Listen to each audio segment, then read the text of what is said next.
नमस्कार, मैं हूं मनप्रीत और आप देख रहे हैं आपका अपना चैनल वायरल सच। आज हम मौजूद हैं शमशान भूमि सुधार समिति रामबाग गुड़गांव में। जी हाँ, मदनपुरी की जो शमशान घाट है वहाँ पे हम मौजूद हैं।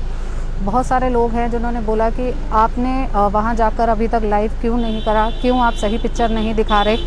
हमारा मकसद सिर्फ यही है कि आप किसी तरीके से पैनिक ना हो। आज हम इसलिए आए हैं कि बहुत सारे लोग अभी भी बहुत लाइटली ले रहे हैं कोविड को, जो कि सही बात नहीं है। कोरोना बहुत ज़्यादा हद तक फैल चुका है, पूरे देश को चपेट में ले चुका है। यहाँ पे आप देख सकते हैं, ये पार्किंग का दृश्य आप देख सकते हैं, कितनी गाड़ियाँ खड़ी हैं। अगर इतनी गाड़ियाँ खड़ी हैं तो आप इस चीज़ के बारे में सोच सकते हैं कि कितनी एम्बुलेंस में कितनी जो डेड बॉडीज़ हैं वो मौजूद होंगी। आप थोड़ा सा अनुमान लगा के देखें। यहाँ पे आप देखिए कि जो पार्किंग एरिया है वहाँ पे भी अंतिम संस्कार हुआ है। जी हाँ, वहाँ पे भी अंतिम संस्कार हुआ है। ये लाइव तस्वीरें आप वायरल सच के कैमरे पे देख रहे हैं। रिक्वेस्ट करूँगी आपसे, इस स्थिति से पैनिक होने की बजाय थोड़ा सा समझदारी से काम ले, सोचें, समझें, रुके, ठहरें। देखिए कि क्या हालात हो रहे हैं गुरुग्राम के। कहीं ना कहीं आंकड़े छुपाए जा रहे हैं। जो आंकड़े छुपाए जा रहे हैं, किस आधार पर छुपाए जा रहे हैं, ये हम भी सरकार से जानना चाहेंगे। सरकार दिखाती है कि 10 मौतें हुई हैं, 8 लोग गुड़गांव के, 2 लोग गुड़गांव के नहीं। बट यहाँ पे जो स्थिति है, यहाँ पे आप देख सकते हैं कितनी एम्बुलेंस खड़ी हैं, वेटिंग में खड़ी हैं। हर एम्बुलेंस में किसी का परिवार का एक सदस्य है, कितने परिजन हैं यहाँ पे। हम ज़्यादा आपको ऐसी तस्वीरें नहीं दिखाना चाहते जिससे कि स्थिति आउट ऑफ कंट्रोल हो। बस ये सिर्फ आपके लिए हम एक मैसेज देना चाह रहे हैं कि स्थिति सही में ही कंट्रोल में नहीं है। यहाँ मैं आपको सिर्फ बाहर का दृश्य ही दिखाना चाहूँगी, जो कि काफ़ी सदमे वाला भी है। जी हाँ, ये हाल है कोरोना का। यहाँ पे आप गुरुग्राम की लाइव तस्वीरें देख रहे हैं शमशान भूमि की। यहाँ पे आप देख सकते हैं सारे अपने परिवार वाले लोग यहाँ पे मौजूद है, जिनकी भी परिवार के किसी भी व्यक्ति के साथ ये दुखद घटना हुई है, जो कोविड से परेशान है या वैसे भी डेथ हुई है उनकी। सारे लोग यहाँ पे मौजूद है। सबने मास्क पहन रखे हैं, ग्लव्स पहन रखे हैं, पूरा अच्छे से प्रिपेयर हैं। बट बात कहीं ना कहीं यहाँ पे इसी चीज़ की है कि कोविड ने बहुत ही भयंकर स्थिति ले ली है। तो आपसे भी रिक्वेस्ट है कि अपने आप को सेफ रखें। किसी भी चीज़ के लिए आप ये मत सोचिए कि कोरोना कुछ ही टाइम के लिए है, हट जाएगा, या हम मास्क नहीं लगाएंगे। ये बहुत ही भयंकर दृश्य है। यहाँ पे आप पार्किंग का एरिया देख रहे हैं। हर गाड़ी में जो है शव मौजूद है, वेटिंग में है। अभी पूरी कतार लगी हुई है। पार्किंग एरिया आप देख सकते हैं। जो अभी भी कोरोना को मजाक ले रहे हैं, मजाक छोड़िए, अपने आप को देखिए, अपने परिवार को देखिए, क्योंकि ये ऐसी स्थिति है जहाँ पे आपको रुककर, ठहरकर सोचने की ज़रूरत है। यहाँ पे आप तस्वीरें देख रहे हैं पार्किंग एरिया की। मतलब इतनी ज़्यादा लाशें यहाँ पे हैं कि अंदर की जगह भी कम पड़ रही है। जगह कम पड़ने की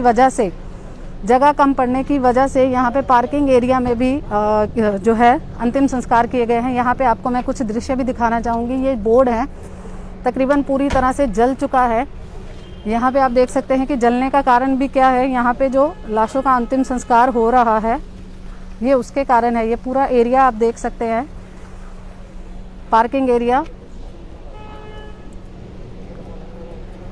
लोग यहाँ पे पीपीई किट पहन के मौजूद हैं। और यहाँ पे जहाँ पे अभी हम चल रहे हैं, यहाँ पे भी आप देख सकते हैं कहीं ना कहीं किसी ना किसी का यहाँ पे भी अंतिम संस्कार हो चुका है।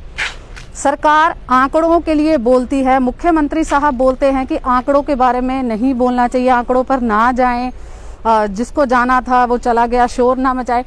तो क्या ये चीज़ सही है? अभी हमारे साथ समाज सेवी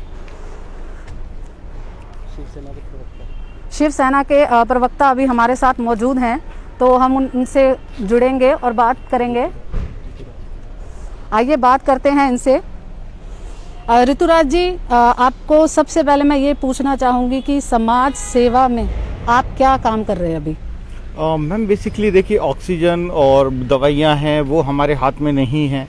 तो हमने सोचा कि जो संख्या जिस हिसाब से डेथ हो रही है, लोगों को शमशान घाट में जगह नहीं मिल रही, इन्फॉर्मेशन की कमी से, जैसे इस शमशान घाट में काफ़ी ज़्यादा संख्या में लोग आ रहे हैं, तो हम उन्हें डाइवर्ट करने की कोशिश कर रहे हैं। अगर कहीं लकड़ियाँ कम पड़ रही हैं तो वहाँ काउडंग से जो बने हुए हैं गोकास्ट वहाँ पहुँचा रहे हैं।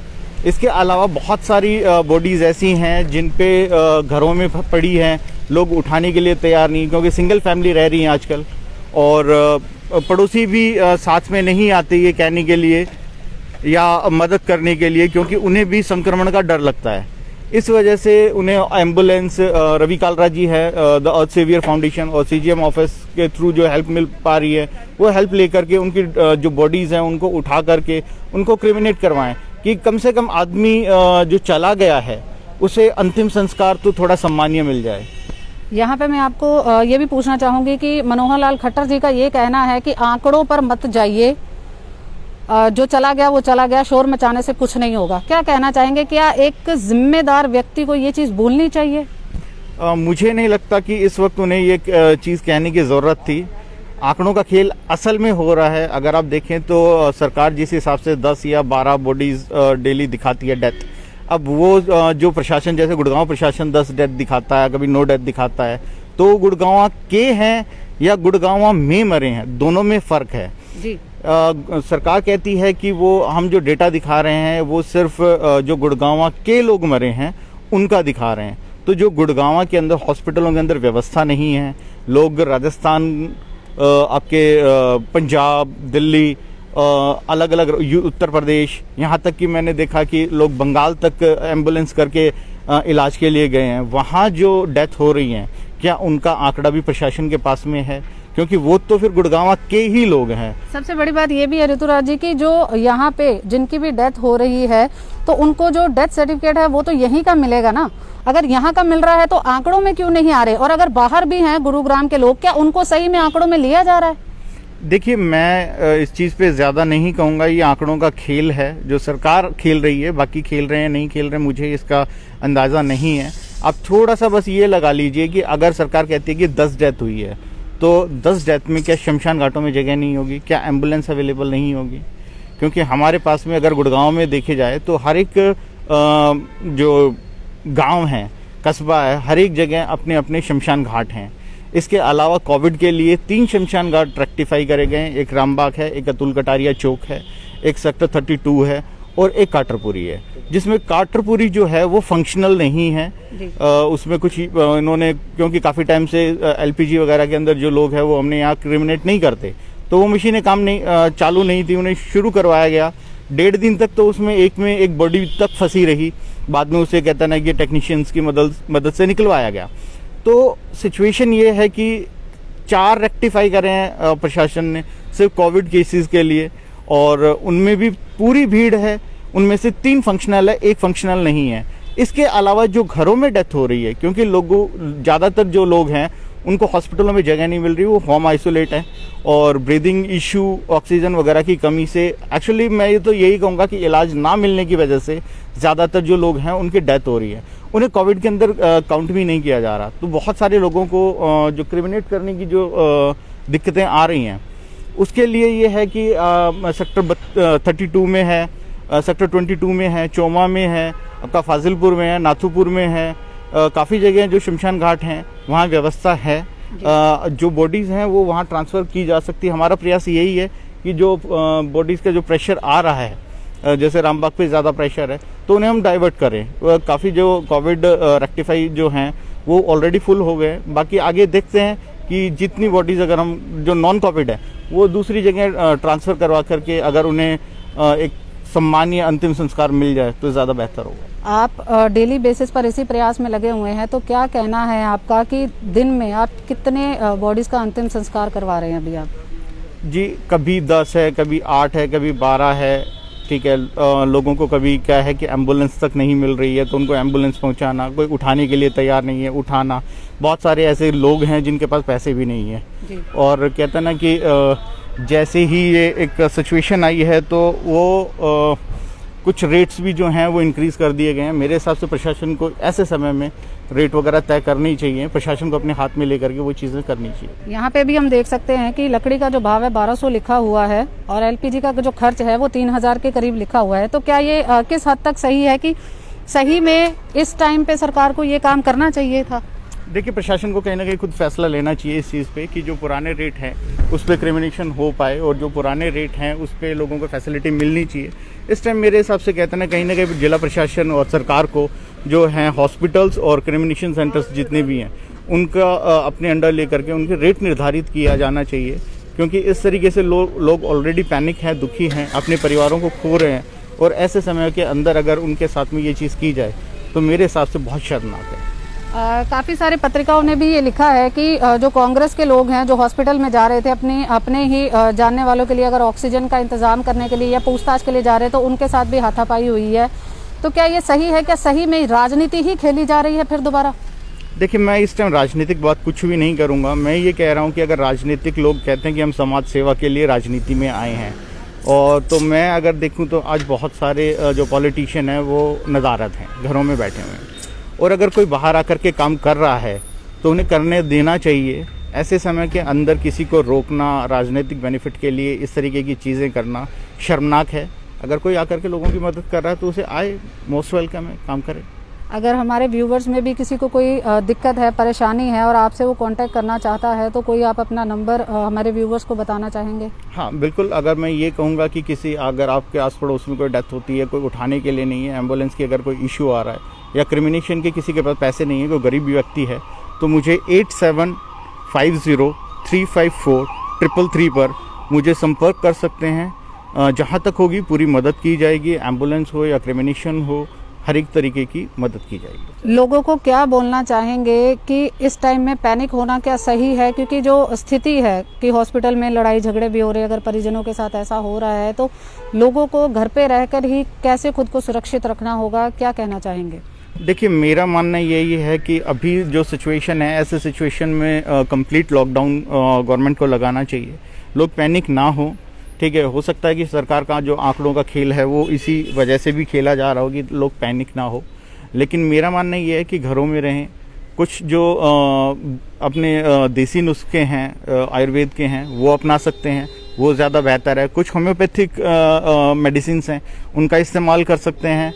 हाँ, जैसे ऑक्सीजन की कमी है तो कंसनट्रेटर वगैरह या ऑक्सीजन सिलेंडर्स हैं वो नहीं मिल रहे, और जिन लोगों ने स्टॉक किए हैं कि इन फ्यूचर अगर हमारे को ज़रूरत पड़ी तो उसके लिए लोगों ने घरों के अंदर अब ऑलरेडी स्टॉक कर लिया है। वो बेहद शर्मनाक है कि आप अपने आने वाले भविष्य का सोच करके आज किसी की हत्या कर रहे हैं। ऐसे लोगों पे मेरे हिसाब से जो स्टॉक करके बैठे हैं या कालाबाजारी कर रहे हैं, 302 जो है उसकी ऊपर जो केस दर्ज किया जाना चाहिए। और हॉस्पिटल्स जी, यहाँ पे कुछ व्यक्ति भी मौजूद हैं, हम उनसे भी बात करना चाहेंगे। जी हाँ जी, इंडियन नेशनल लोक दल का है। साधुराम चौधरी कोरोना से मरे हैं और उनको आर्यन हॉस्पिटल से यहाँ तक लाने के लिए एम्बुलेंस वाले 6,000 रुपये मांग रहे, प्लस 1,500 रुपये पर घंटा। तो वो तो मदद उनको मिल गई है, क्या नाम है, जो नगर निगम वालों ने उन्हें अपनी गाड़ी दी है तो वो लेके आए हैं। और हॉस्पिटलों में एम्बुलेंस वो भी है, सिलेंडर भी हैं, और वो सिलेंडर उन्हें रखे हुए हैं अपने हॉस्पिटलों में, और वो लेके आए हैं। हम उसको साधुराम चौधरी को सिलेंडर अपना लेके आए हैं हॉस्पिटलों में जी, और वो अपने ब्लैक में बेच रहे हैं, और वो लाए 1 घंटे में उनके एक्सपायर हो गए। तो क्या कहना चाहेंगे सरकार को कि क्या कालाबाजारी क्या खत्म होने का? कालाबाजारी हो रही है, बिल्कुल कालाबाजारी हो रही है जी। और हॉस्पिटल कर रहे हैं, एम्बुलेंस वाले कर रहे हैं, गुड़गांव, फरीदाबाद, दिल्ली सारे कर रहे हैं। दिल्ली से हम ले, वो दिल्ली रहते थे, दिल्ली से हम लेके आए, 3,000 रुपये लिए, यहाँ से 6,000 रुपये मांग रहे हैं 1 किलोमीटर के। जी, 1 हाँ, 1 किलोमीटर पड़ता है यहाँ से आर्यन हॉस्पिटल जी। 6,000 रुपये मांग रहे हैं, प्लस 1,500 रुपये पर घंटा। वहाँ जितने देर खड़ी रहेगी, हाँ वेटिंग में रहेगा, वेटिंग में। वो तो हमें नगर निगम की मिल गई है, उससे लेके आए। आपको तो मिल गई नगर निगम की, कर ऐसे लोग भी होंगे जो कि मजदूर तबके के होंगे या गरीब परिवार से, उनका बुरा हाल है जी। उनका बुरा हाल है, ना हॉस्पिटलों में केयर कर रहे हैं, ना उनका पैसे बना रहे हैं वो अपना।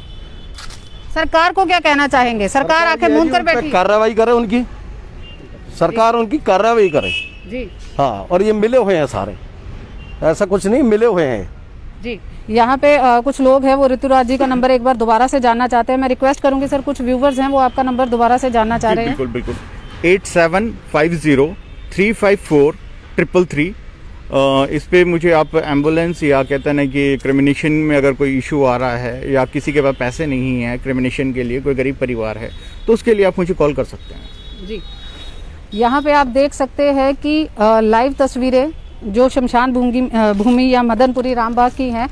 क्या ये सही मामले में सही प्रयास करना चाहिए सरकार को इस टाइम पे, जो हर चीज़ को महंगा करा जा रहा है। यहाँ पे लकड़ियों का रेट है वो महंगा किया जा रहा है। जो यहाँ पे आमजन मौजूद है उनका भी कहना है कि 1 किलोमीटर के लिए 6,000, आरएन हॉस्पिटल से यहाँ के लिए 6,000 ले रही है एम्बुलेंस, और वेटिंग के लिए पर आवर का 1,500।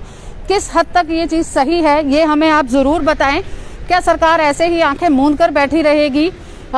ये टाइम जो राजनीति करने का नहीं है, राजनीति से ऊपर उठकर ये समाज सेवा का समय है। बहुत सारे राजनीतिक नेता हैं जो इलेक्शंस के टाइम में तो बहुत ज़्यादा मौजूद रहते हैं, बट आज ग्राउंड लेवल के ऊपर बहुत सारे नेता हैं जो दिखाई नहीं दे रहे। कहीं ना कहीं खुद को एक कमरे में बंद कर रखा है, क्योंकि सबसे पहले वो अपनी सेफ्टी महसूस कर रहे हैं। यहाँ पे आप देख सकते हैं कि एलपीजी अंतिम संस्कार में गैस का जो खर्च है मात्र 3,000।